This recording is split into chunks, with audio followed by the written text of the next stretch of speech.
Hey everyone, welcome to this week's episode of Fish. Before we begin, just to let you know that we have a special guest on this week. Andy is away looking at thatched roofs around the UK, and so in his place we have got the brilliant Ella Al-Shamahi.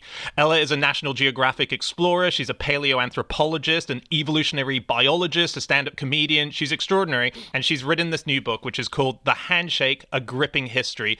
It's all about, as it says on the tin, the handshake. You know, where did it come from? How long have we had it? Is it dead after this pandemic? It really is an awesome book. It's got amazing chapters. I mean, take this as a chapter headline. Chapter number 3, Finger Snaps and Penis Shakes. Who doesn't want this book? So do go out and get it. It's available online. You can go back into physical bookshops as well to pick one up. And do follow her adventures online as well. She can be found on Twitter at Ella_Al-Shamahi. Do that because she is packed with facts. That's right, and you'll be getting a bit of a taster of those in the upcoming episode. But sadly, of course, Andy is going to be back next week. And he's also going to be joining us for our upcoming tour. We couldn't convince Ella to come on that instead. But yeah, we've got a tour coming up. Please join us. We are going to lots of fun places: Belfast, Birmingham, Nottingham, Peterborough, Richmond, Dublin, and then loads more. Go to nosuchthingasafish.com to get tickets right now. Okay, on with the show.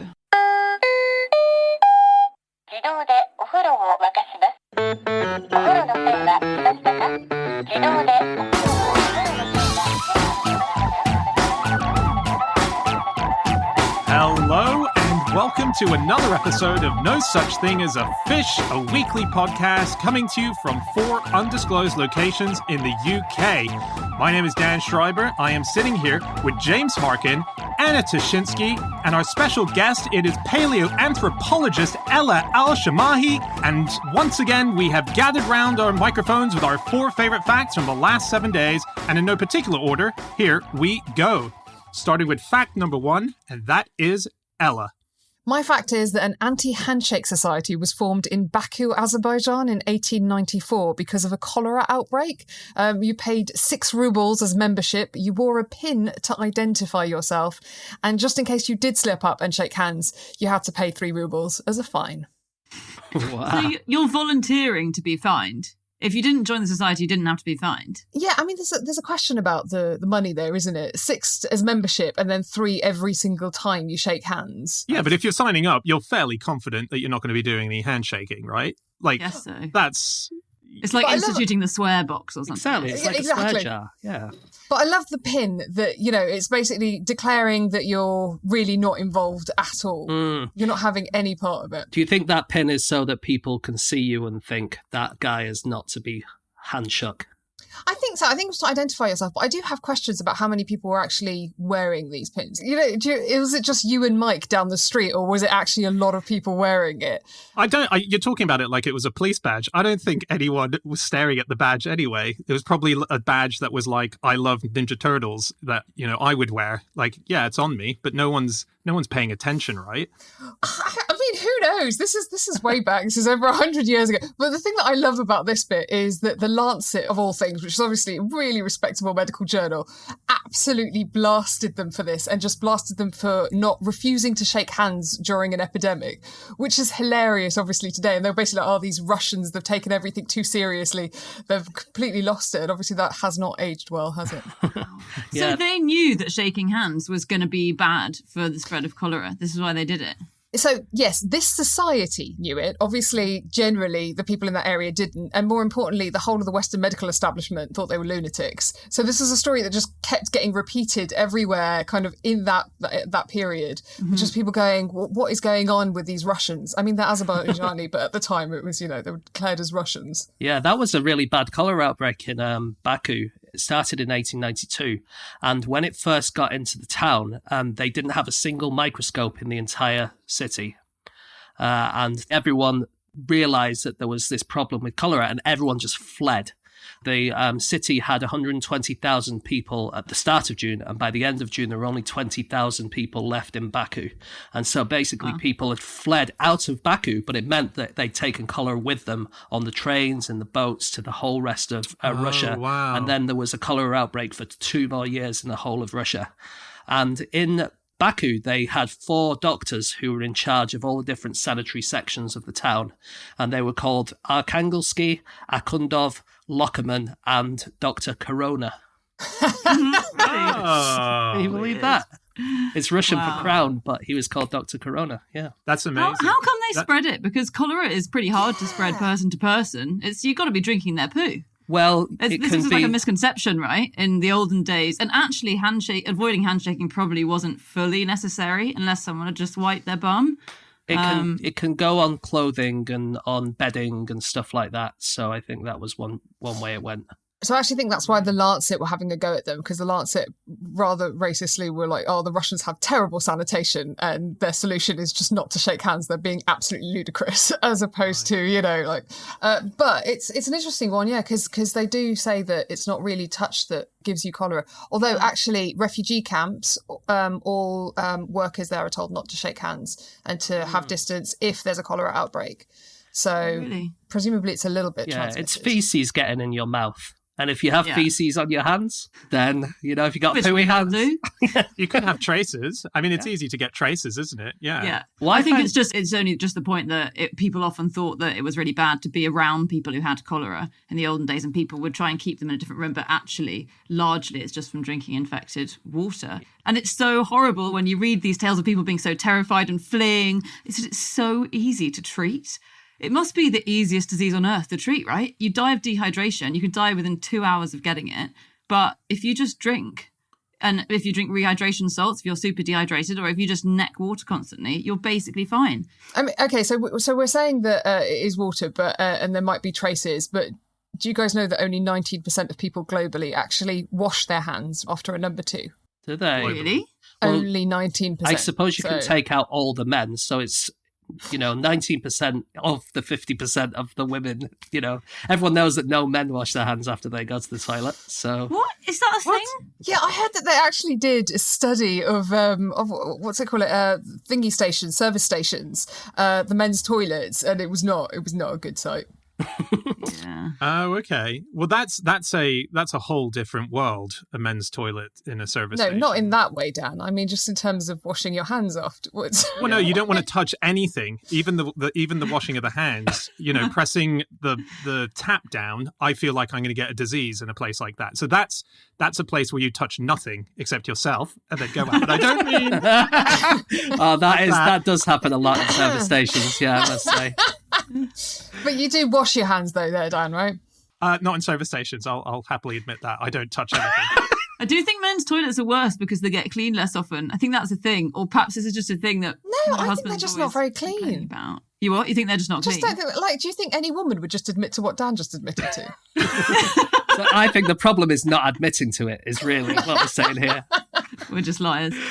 Just on the handshakes, one more thing in Russia.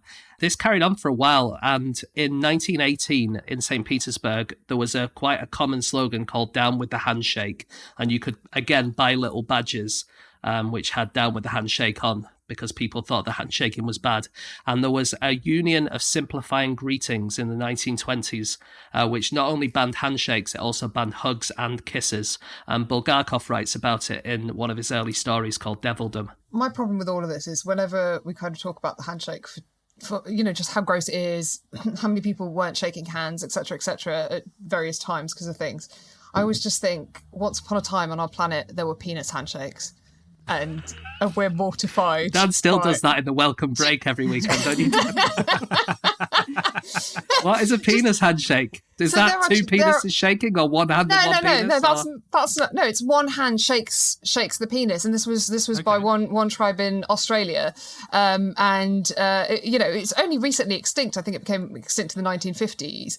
So what it is one village, one group of people from one village comes to another group. The visitors, they offer their penises to the people who are home, who are at home, basically. It's like bringing a bottle of wine to a party. Exactly. Yeah. Exactly. If the men at home, if one of them refuses to shake it, that's akin to a declaration of war. So then the panicked visitor offers it to all the other guys in the hopes that one of them shakes it. Because if one of them shakes it, it's basically, we vouch for you, mate. He's probably all right. Fascinating. Absolutely Oh my amazing. God. How long did this last for? You said it ended in the 50s? Yeah, so the last reference, the reference we have of it, kind of a really detailed anthropological study, was in the 1950s. and then we don't really know anything after that. And it's just really hard to know what really went down, if that makes sense. But also because I've got to be honest, as an anthropologist, sometimes I feel like anthropologists turn up somewhere and tribes just do whatever they want. Yeah. And there's always a bit of me that's like... So you think this tribe is like, yeah, we do this every day, mate. Yeah, of course we do. And then behind the corner, they're just giggling to themselves, going, can't believe you swallowed it. Not literally swallowed it, but yeah. I found it really fascinating reading about handshakes, both historical and modern ones. And some of my favorite ones that I've discovered, probably my favorite, whenever Prince Charles used to participate in a tree planting ceremony, he'd always give one of the branches a handshake and wish it well before leaving. Wow. And what was that, the penis handshake or your standard just hand on twig, right? Just hand on stick. Oh, God, yeah. Charles knob out, just waiting for the wind to brush a branch against him. Oh my God. If he doesn't accept, he goes to the other trees. Please, one of you.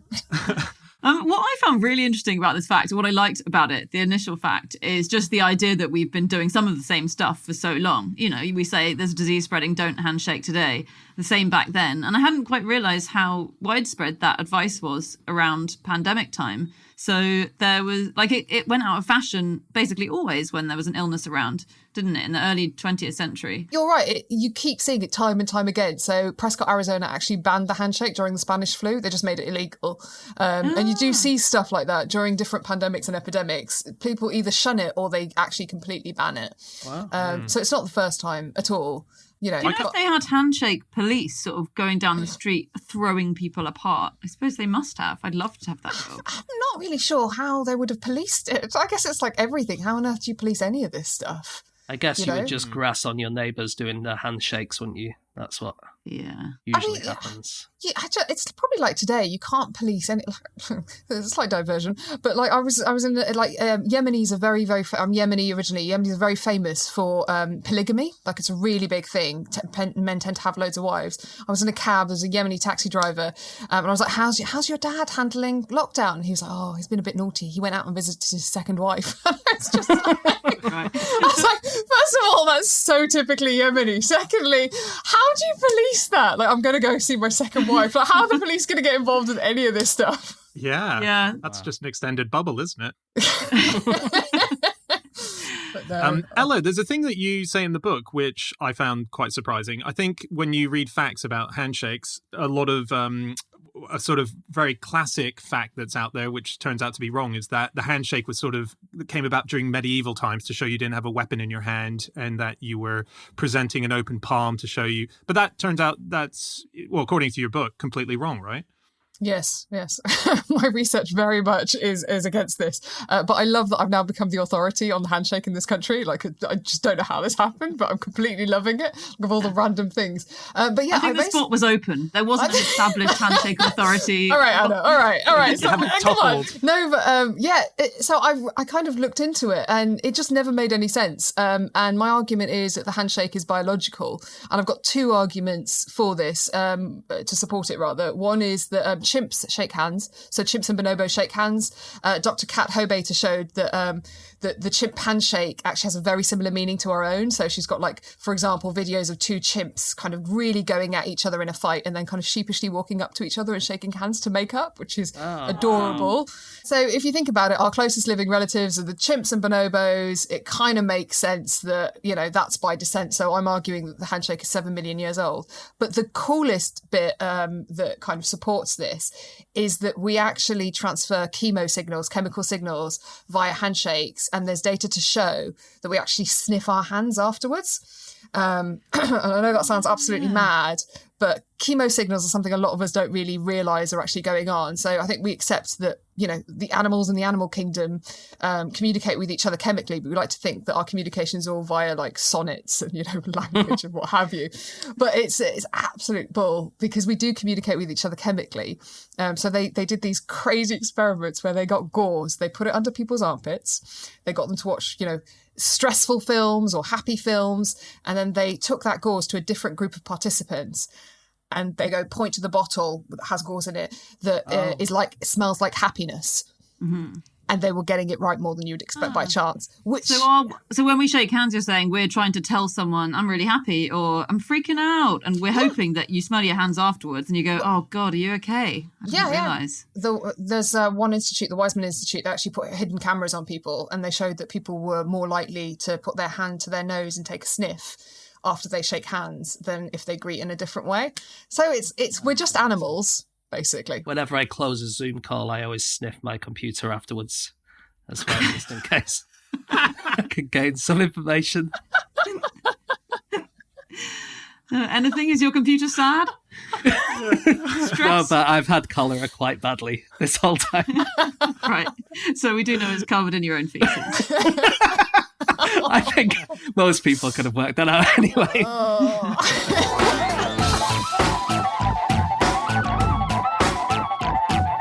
Okay, it is time for fact number 2, and that is my fact. My fact this week is the 2013 recipient of the Amelia Earhart Pioneering Achievement Award, who later successfully completed Amelia Earhart's fatal circumnavigation of the world, is called Amelia Earhart. What? Did she change her name for it? She did not change her name. Really? She was born Amelia Rose Earhart. She was named that by her parents because they wanted to inspire her by pairing her up as a namesake to one of the great aviators of all time. And I don't believe that there's any kind of aviation history in her family. She tried to find out if she was actually descended from Amelia Earhart in any way, if she was a relative, because they lived fairly close to each other.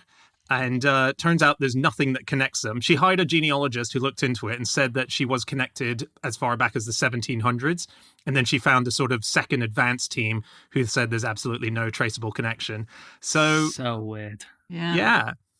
So my brother is having a kid, and we're like, names aren't important. And now I'm like, nah, names are definitely important. Like, that is so random. I think if you want someone to win a prize and you actually give them the name of that prize, like if your brother decides to call his child the Nobel Prize for chemistry or something, then he might have a chance. I mean, he won't have a chance in school of making friends, but he may have a chance of winning the Nobel Prize. But, having friends, it just detracts from all that time you could spend doing chemistry, doesn't it? That's the thing. Yeah. But hold on, so she was the first. She couldn't have been the first person to then redo it. No, she wasn't the first person to redo it. She's the second youngest ever to do it, though, which is a pretty amazing feat in itself. No, it was done solo by another person a few years beforehand. The media reported that she had done it because I think it felt like a better story. That the namesake did it. And sorry, when you say, because I couldn't help noticing that in your wording you said she successfully completed Amelia Earhart's fatal circumnavigation. So she didn't complete the fatal bit, right? She decided to remain alive throughout. Is that correct? Yes. Yeah. She survived. Cool. It was a cheat. That would be really sticking to the cause, wouldn't it? To think, well, I've really got to follow her into her footsteps and disappear as well. Yeah. Especially not knowing where she disappeared. Like, that's quite a feat. Well, the thing is, though, we don't know the exact spot where Amelia Earhart disappeared, but we know roughly the area. It's Howland Island is the general area. This is a place that is in the Pacific Ocean. It's halfway between Hawaii and Australia. There were ships in the immediate area that were on radio contact with Amelia Earhart, trying to help guide her there.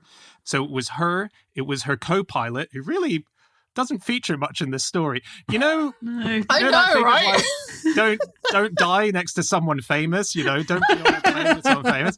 This really is the great example of that. Because most people didn't even know there was another dude there. They just think it was her. I always thought she tried it alone. Yeah, and I couldn't believe I found myself researching this and thinking, we've really got to rejuvenate the reputation of the man in this story, because he's getting way too much kudos for it. Fred Noonan, and he was a navigator. He was brought on to be able to navigate using the stars and help them find where she was going. She was going to do a lot of it solo, but I think he was so good at what he did that he sort of hitched the ride for much more of it than he was meant to. And he's a guy who was known for surviving stuff. He used to work on ammunition ships during wars, and he was on 3 separate vessels that were all sunk by U-boats, and he survived. So, this is a guy with a good survival rate. And, I would think of that as a bad omen, because that certainly implies that my plane's going to go down and crash and I'm going to die, but he'll walk away scot-free. Possibly. Yeah. This is like I went through a 5-year period. Every time I turn up on an expedition somewhere that was coming out of war, suddenly would go straight back into war the minute I would turn up. And it was like, my brother was like, do you think you're cursed? And I was like, maybe.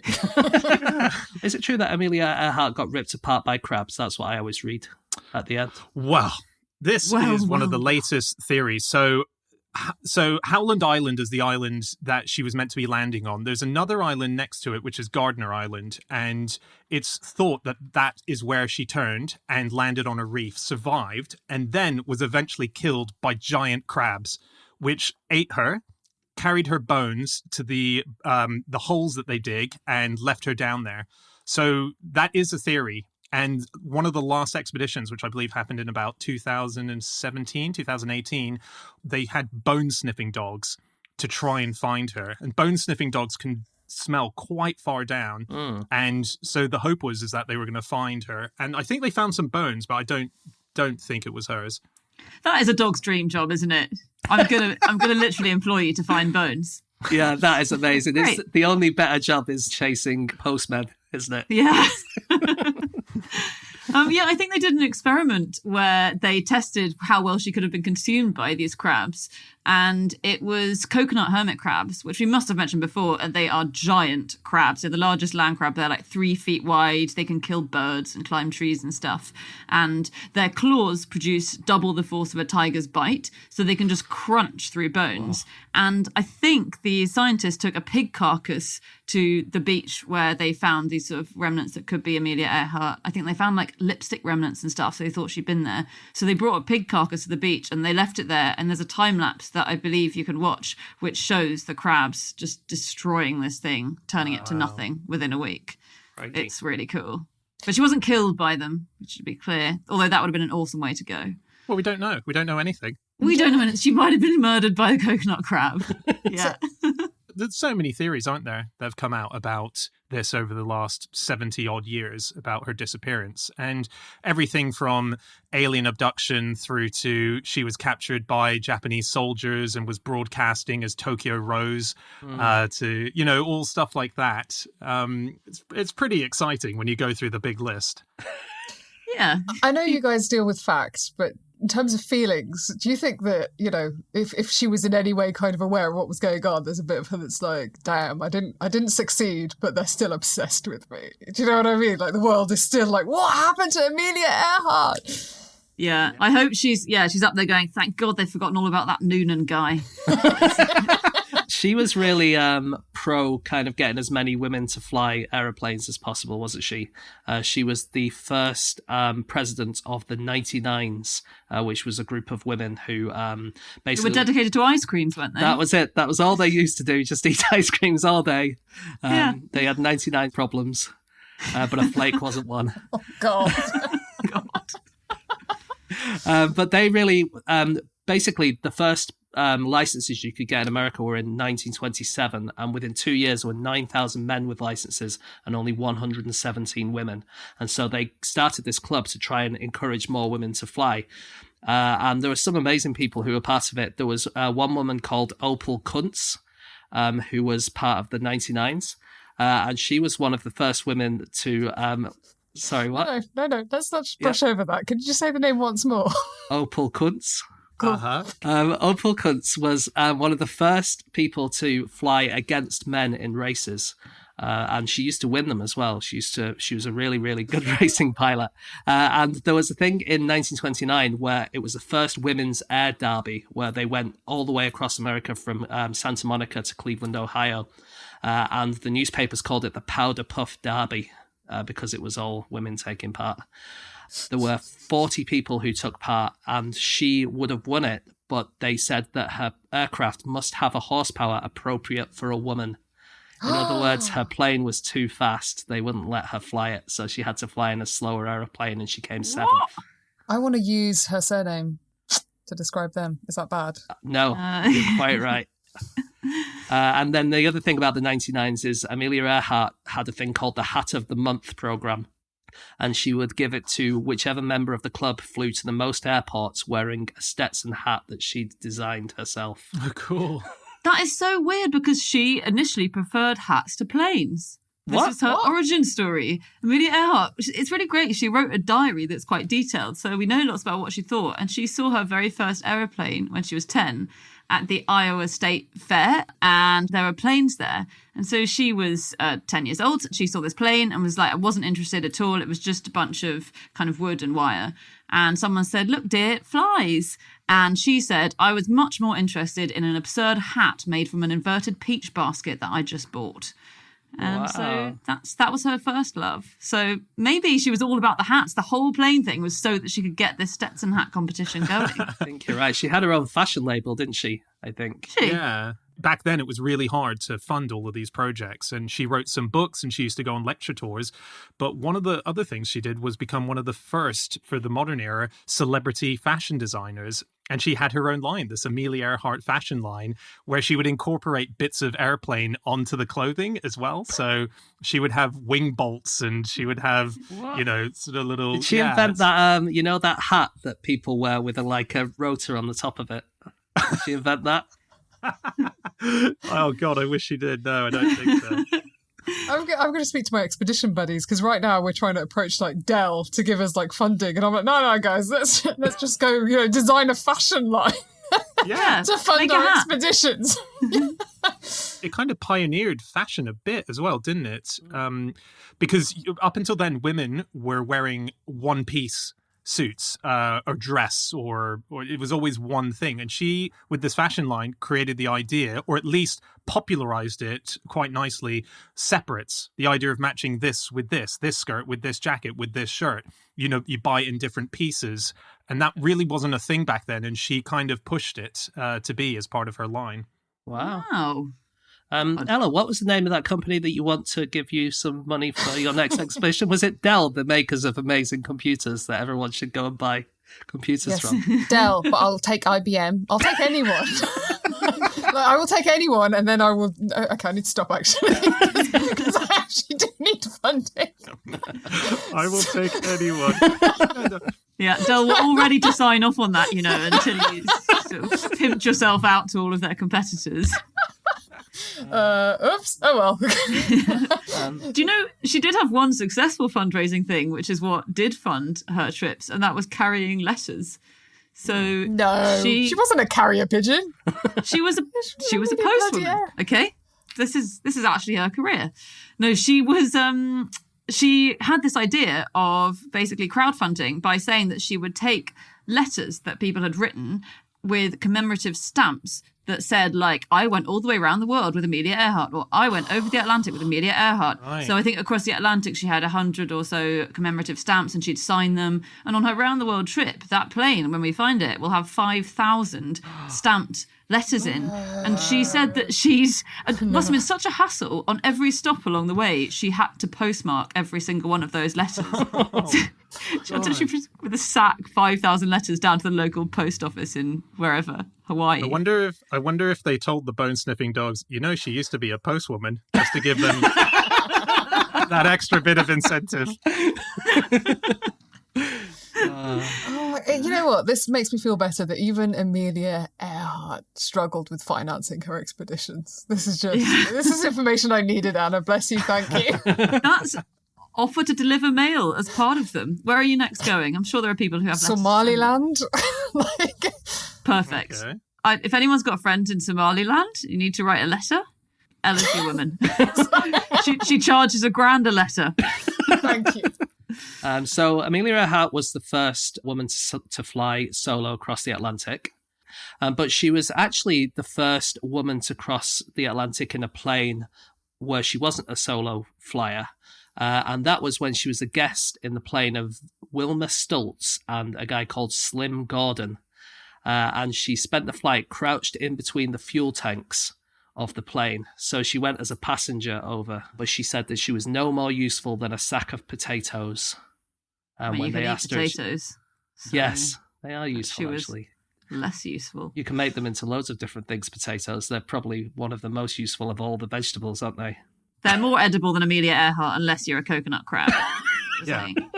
they're less good at flying a plane, are they, in emergency situations? That's true. You might call on Mr. Potato Head if you're really desperate, but he's probably the only potato you want.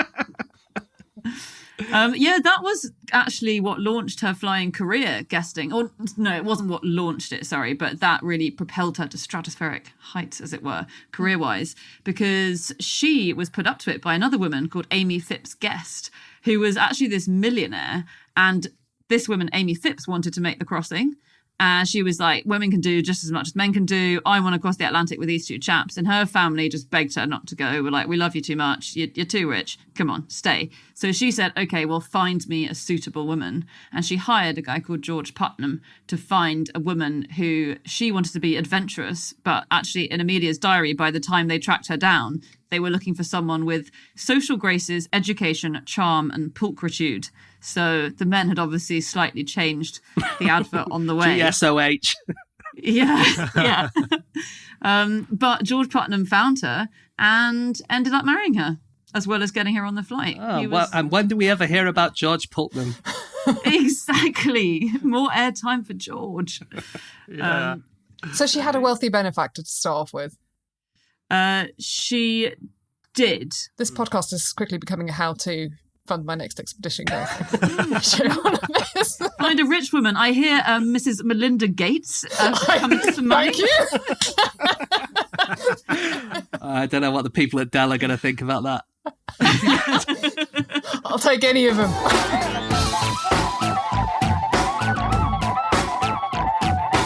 Okay, it is time for fact number 3, and that is Anna.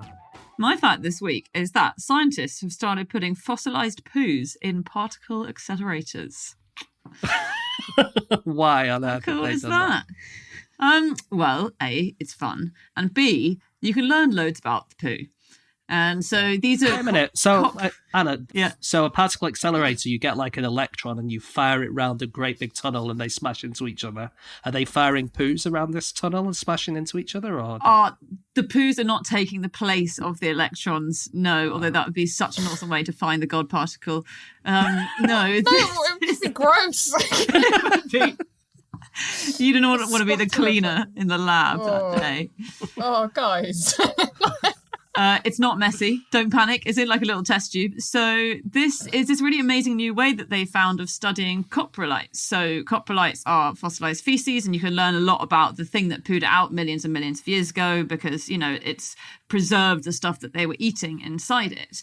And we said years ago on this podcast that the only way to study a coprolite is to cut it in half or to cut it into slices. Now, not true anymore, because you can put it in these very specific particle accelerators called synchrotrons. And so there's one called the European Synchrotron Radiation Facility. And basically, you put the poo in there and the electrons are being fired round and round and round super, super fast. And if you just slightly change the electrons' direction along the way, they let out X-rays, but incredibly powerful X-rays. So their X-rays are 100 billion times brighter than the ones that you'd use in a hospital. Wow. So they see straight into the coprolite, and they have lots of other purposes as well. But coprolite is one thing they do. It does feel cheaper, though, just to cut it in half with a knife, doesn't it? Yeah, No. if you don't have the budget. But also, then you've destroyed your coprolite. Then you've got 2 half coprolites, don't you? This way, you can keep the integrity of it. That's true, yeah. Although, as you just sort of trod on your own point, James, because then you do have 2 coprolites, which does seem like it's twice as good as having one, doesn't it? In some ways. That's true. I've got a pizza to sell you, which is 8 slices as opposed to 6 slices. Damn it.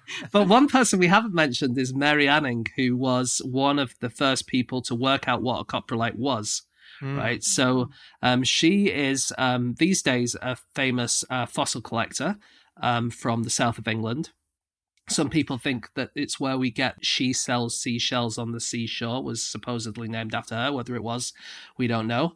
But when you say these days, you mean she's famous these days, not that she's a fossil collector these days, Yeah, right? She is herself quite close to being a fossil by now. She is quite dead. Yes, she is quite a dead person. It's what she would have wanted. It's fine. I know. She was perhaps not really appreciated in her time, although a little bit more than you would expect, because she worked with a guy called William Buckland, who was a very famous paleontologist. And when he wrote his paper, when he gave his paper to the Geological Society in London in 1829, he did recognize her by name. So, you know, she was kind of known in her time, but she wasn't allowed to be part of the Geological Society because they didn't allow women in those days.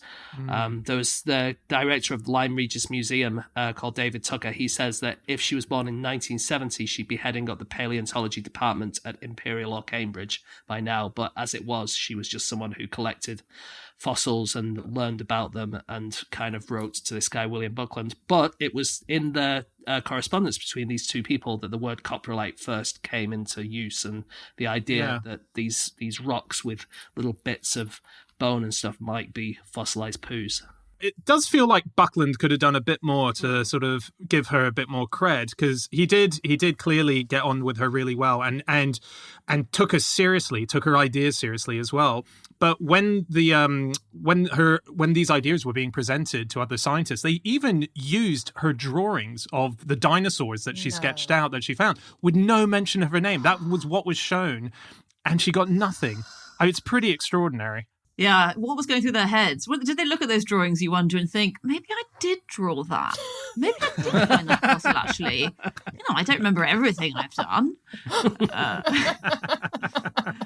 Because she sort of invented... I think this is right. She invented the idea of drawing our imaginings of what these things that we found the fossils of would look like. So the reason that we now can picture like a T-Rex or a Diplodocus or whatever is because she came up with, look, we've got to draw these things so people can understand how they appeared. But there's a really cool thing about the drawings that she did, which is that she drew fossils with fossils. So she had a friend called Elizabeth Philpott, who was another a great fossil collector at the time, and they found this belemnite fossil, which I think is an extinct kind of squid, and they found that it contained fossilized ink sacs. So you have squid ink sacs. Wow. And her friend Elizabeth Philpott realized that you could grind it up and still make ink. So Mary Anning then used that process to grind it up, and with this 100 million year old squid ink, she drew some of her pictures. That is amazing. I have questions about this. How rare are those fossils? Because I just feel like today I wouldn't get away with that. Yeah, you're right. Just filling up your Lamy pen with some 100 million year old fossils. You're right. But aside from that, she was very cool. She was very attached to her dog, which very sadly died when she was out on a fossil collecting trip. And she wrote a sweet letter saying she writes it in the dog's blood. Yeah, she was out fossil collecting and this cliff collapsed and nearly killed her. Basically, this huge cliff fell down inches away from her and crushed her little dog. Oh, no. Oh. Sad. Just one last thing on Mary Anning. I said about David Tucker at the Lyme Regis Museum. The Lyme Regis Museum, you can go and learn some stuff about Mary Anning, and it is in the place where she was born. That's where the museum is, but it's a complete coincidence that it's in that same building. No. Yeah, they bought this place and they didn't realize that was where she was born. And it turned out that the actual area where the family lived has since fallen into the sea, but it was a bit of the building that was attached to where they lived, which is now where the museum is. Wow. Is that the bit that squashed the dog? Wouldn't that be a thing if that was true? Oh my goodness. It sort of swings and roundabouts, you know. We lost the dog. We've now got a seafront view. So dark.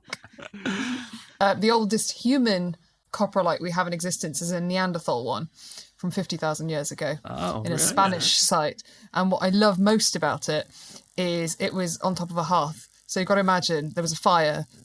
They put the fire out and the guy was like, just give me a second, lads. just gonna do a number two. Probably didn't wash his hands. You might know him, Dan. And then went about his business. I'm his descendant. But yeah, it's kind of wonderful. Wow. Pooing in the fireplace. No manners, the Neanderthals. That's why they died out.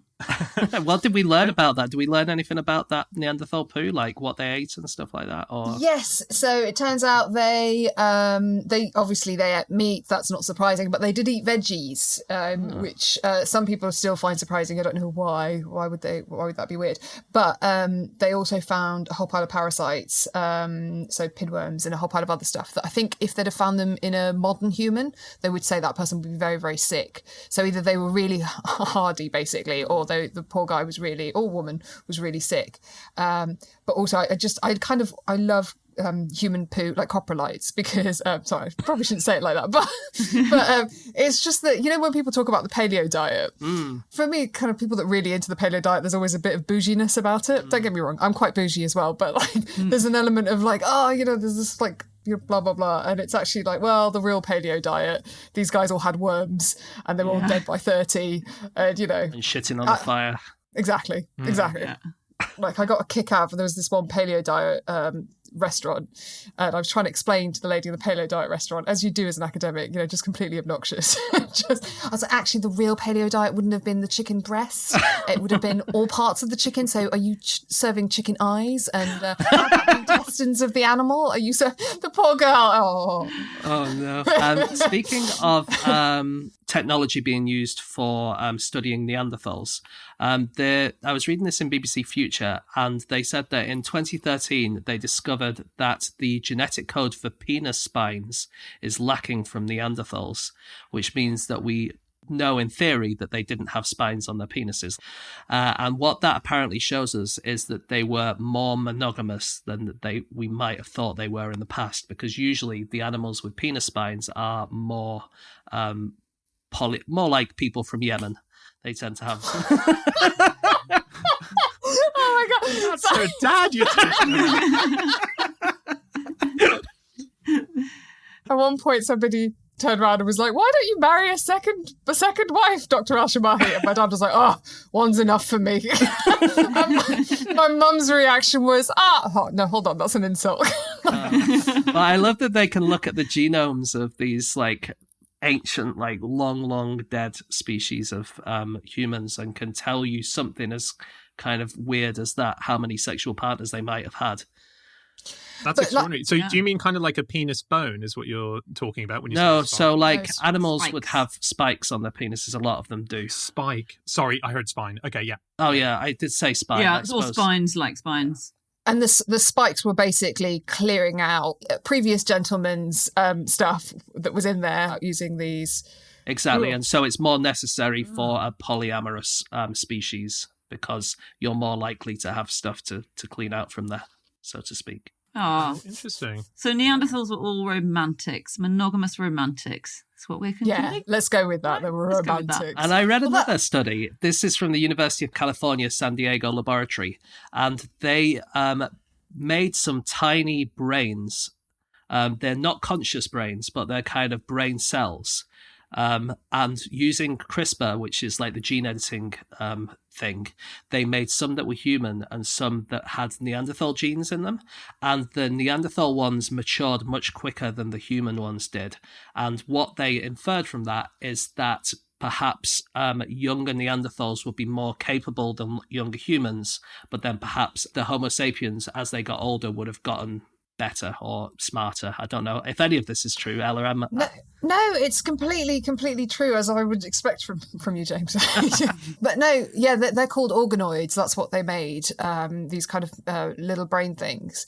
And it's really interesting because it plays into this theory, Anna, what you're saying, you know, why did they die out? Well, there's this one theory that suggests that because we as in modern humans, Homo sapiens, have an extended juvenile period, basically we don't become adults very quickly at all, that's given us a competitive advantage because it means we play, and play is really good for creativity, imagination, invention, blah blah blah. And obviously there's absolutely, it's not impossible to prove it, but it is kind of, I guess, but it's just really interesting to think that the Neanderthals kind of growing up so quickly might be one of the reasons why they became extinct. But you are right as well when you say that you know, we kind of know a certain amount about Neanderthals from their DNA. We know a lot about them from their DNA, including obviously that all of us have about 2% Neanderthal DNA in us. So we're all a wee bit Neanderthal, which is, you know, I think is really cute because it means they're not completely gone. They're still with us a little bit. Yeah. Can you, if you have more, you know how Dan is like a particularly hairy man? Does that mean that he's more likely to have more Neanderthal in him, or does it not kind of, can you not see from the outside how Neanderthal someone is? You have to go into the genes and... Yeah, you have to go into the genes because as hairy as Neanderthal might be, as hairy as Dan might be. Sorry, Dan. We don't actually know that Neanderthals were hairy yet. That's kind of just something that got into public imagination. Okay. There's no real how. Do you know what I mean? Like, how do you even prove that? We don't know. How about the fact that I keep ruining parties by having a shit on the fireplace? You can't blame that on your genes, So gross. sadly.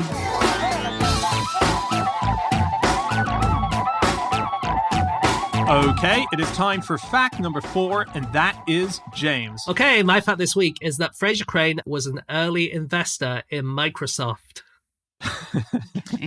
How? Because one of Wow. them's real. One of them And is then one of real. them's not. Which one? How did they cross this weird space-time? And why did he not go with Dell, which is a far superior company? So Fraser Crane, obviously fictional character from the incredibly popular American sitcom Frasier. Microsoft, obviously a real company. And this is a made-up backstory, which we found out about because our old friend Richard Osman tweeted that he didn't understand how Frasier could possibly afford to live in such a nice apartment in Seattle on his wages.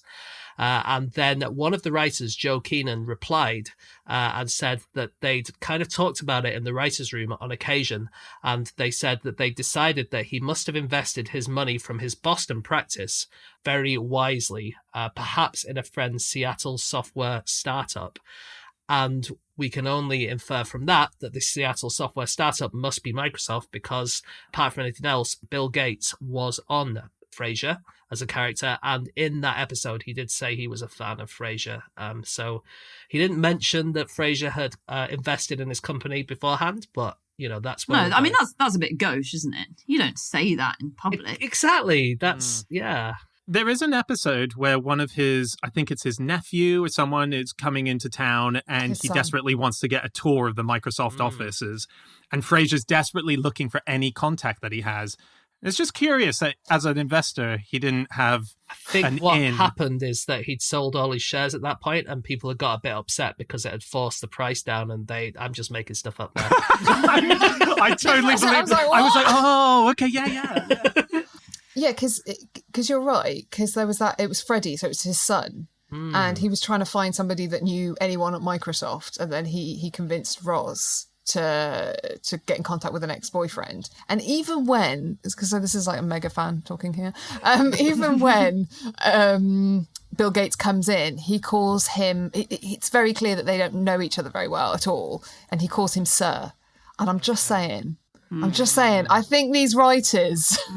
It might be a cover-up, like how probably Boris Johnson would call James Dyson Sir if he walked in. You know, sometimes you don't want to be open about quite how tight you are to power. Yeah, Never know. I definitely. mean, also, I'm not part of the investor class, so I also just don't know if you even need to know Bill Gates to invest in Microsoft. I'm assuming maybe you don't. Yeah, that's true. Actually, if you were to buy some stocks in Tesla, you don't have to have an interview with Elon Musk beforehand to make sure that he likes you. And he's a friend of Probably a you. good thing. You know they're rebooting. Yeah. Frasier, are they?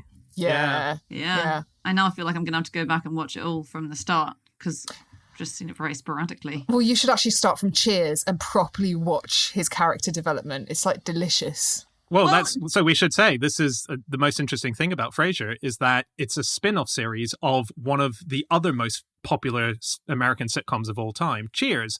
And he was a character who just came in and sat at the bar. He was only meant to be in for a few episodes, but he proved to be so popular with audiences that they wrote him into the series more and more. And eventually, when they ended, they thought, what are we going to do next as a team? And Frasier was this spin-off. That's happened a couple of times.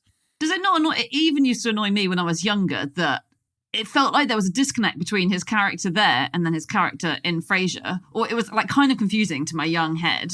I was like, how is that the same person? And he seems a bit different. And there is lots of inconsistency as a super fan, which must stress you out, Ella, surely. Like, I think it's mentioned that he has a horrible relationship with his dad or something in Cheers. Still does, though.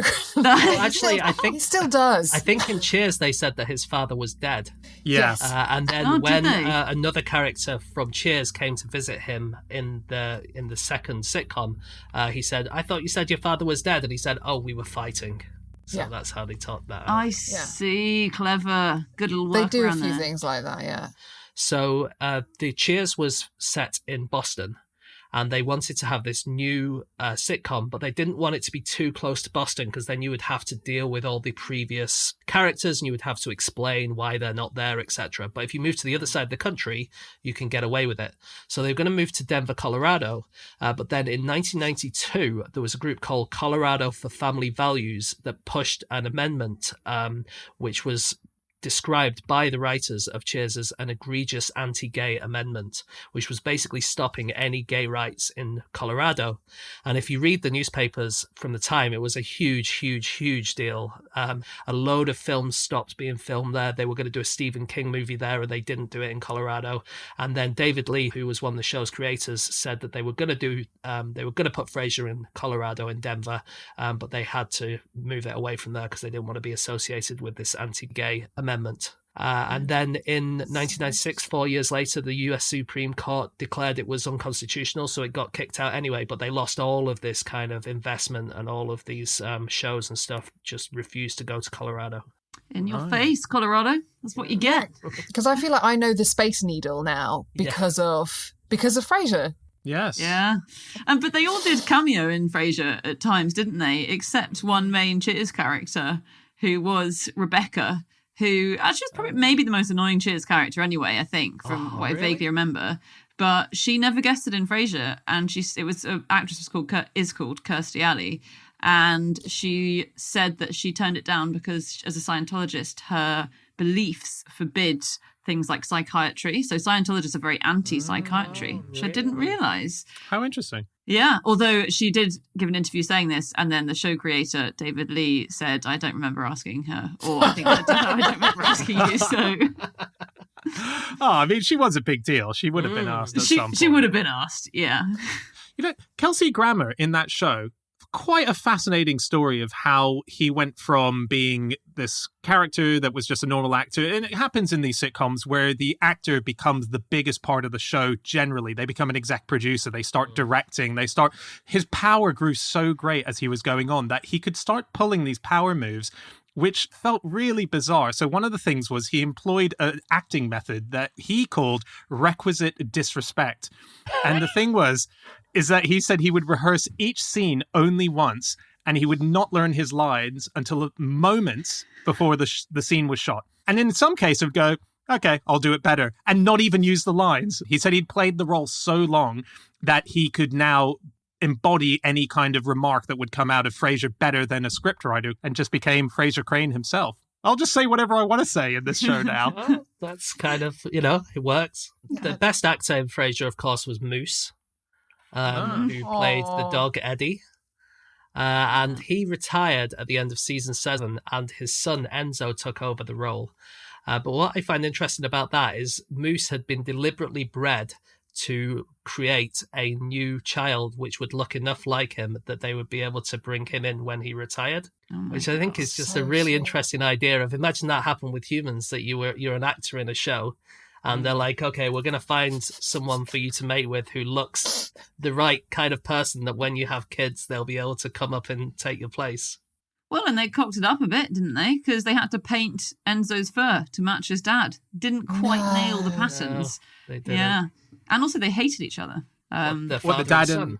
Father and son. The creator, Peter Casey, called their relationship a classic parent-child Hollywood rivalry. And by all accounts, Moose was horrible. So Eddie, quite lovable on the show.